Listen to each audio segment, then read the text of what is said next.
Hey, what's up, YouTube? Just want to make a quick video. Here's where we are with the car.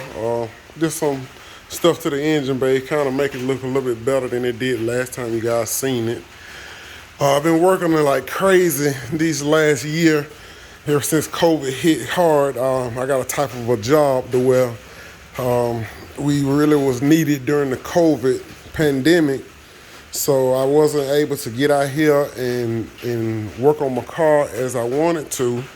And, you know, that's kind of frustrating. And I didn't want to do little bits at a time. I wanted to kind of do all this all at one time. And I didn't want to rush the project because, I got people that's watching this project who want to learn how to do it and what they need to do and what they're going to be faced with when they get ready to do this project. So I just wanted to let you guys know we are getting back on it. It's currently, I just got off work. I've been gone 14 hours out of the day. And the first thing I want to do is get down here and make a video for you guys to let you guys know we're still in progress with everything we're doing. We got a ton of parts here that we got to put on. And like I said, I've just been working. I've been accumulating the parts. I just haven't had the time to actually do any kind of work right now. But I am. I got started on a little bit of the wires tuck last night. In the process of finishing that up. It got kind of late on me, which is no big deal. The wires are actually shorter than I thought. Well, the distance between the two is actually shorter than I thought, so it's really no big deal.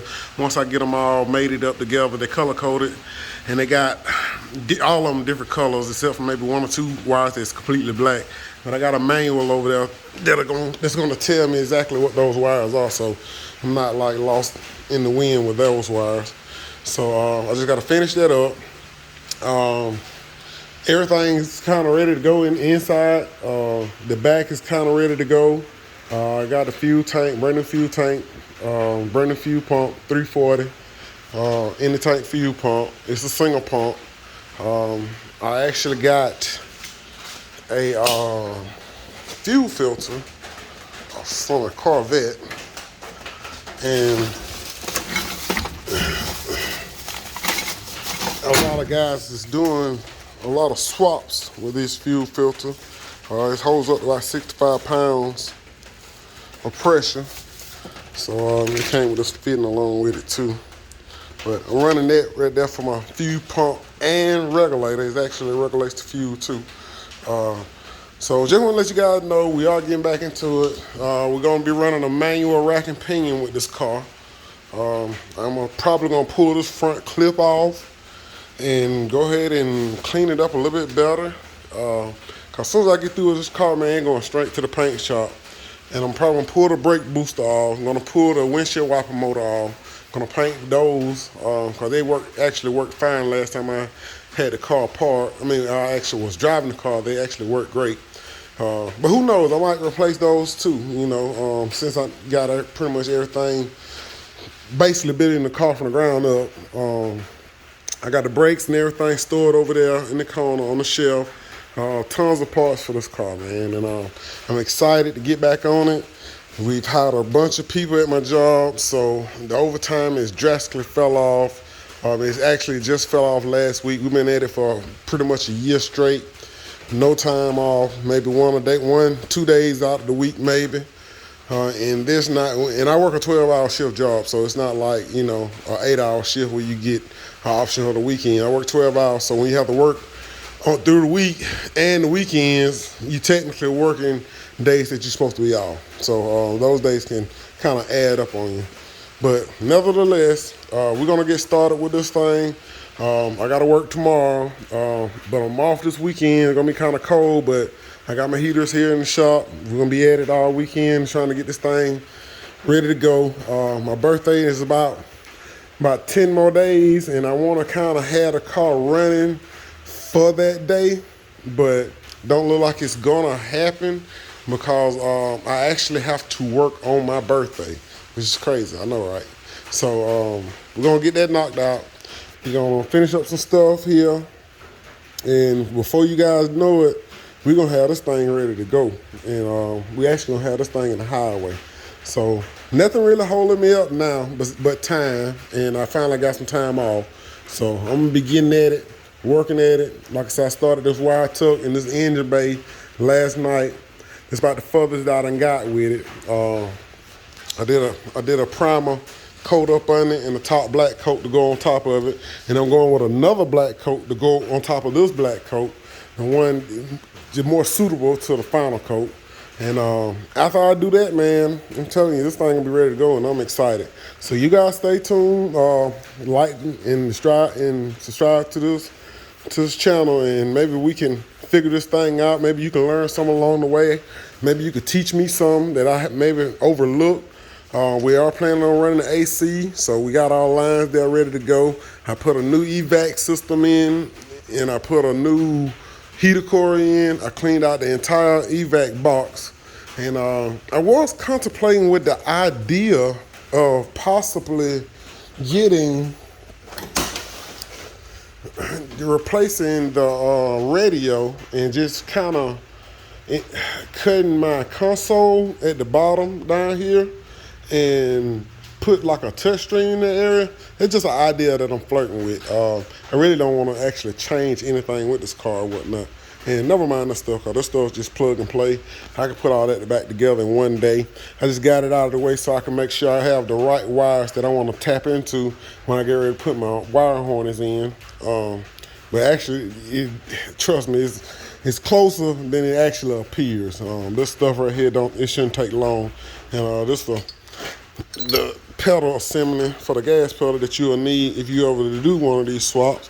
I got it from Scram Speed, pretty good company. A couple of people who done got these things from there recommended it. That's where I got them from. As you can see, I still hadn't done much with the MGW shifter, but it still look pretty sitting there. It's inspirational sitting there looking at it, you know. And like I said, I can't wait to shift this thing. Can't wait to see what this thing is all about. Can't wait for you guys to see what this thing is all about. And hopefully you get a chance to see me transform this car, and maybe we can learn something together. So stay tuned, and I'll try to get you guys another video, and more recently, more videos, pretty much every step of the way. And I won't leave any details out. If it's something that I run across that I feel like you guys should know, even if I have to take it back off and redo it to show you how I did it, I'll be willing to do that. And I have a couple of requests about the firewall. A lot of guys want to see the firewall picture, but yeah, there's plenty of room in the firewall. I'll grab the light so I kind of use you guys a little something to see if it'll come out like it should. All right. So as you can see, there's some room back there. I'm looking at least over 2 inches all the way around on this firewall. So yeah, it's plenty of room. It's not hitting anything. Like I said before, I had to cut out that notch right there for the fuel pump, the high pressure fuel pump. Had to cut that notch out, but that's only because I feel like, because I put the motor and the transmission in together. That's the only reason why I had to make that notch. You probably won't have to make it if you just dropping just the engine in alone. But then again, once I did get the engine in, not only with that spot where they're causing me issues, the actual K-member, the oil pump was resting on the K-member. So, and I was putting the engine in alone. I really didn't have any help at all. So I had to kind of work from up under the car with guiding the transmission and coming up top to seeing what's hidden, what I need to clear. But overall, those were the issues that I had with clearance. And remember, I said in my previous video that the actual oil filter was actually interfering, and you can see the oil filter housing. I'm gonna grab my light so you guys can see that.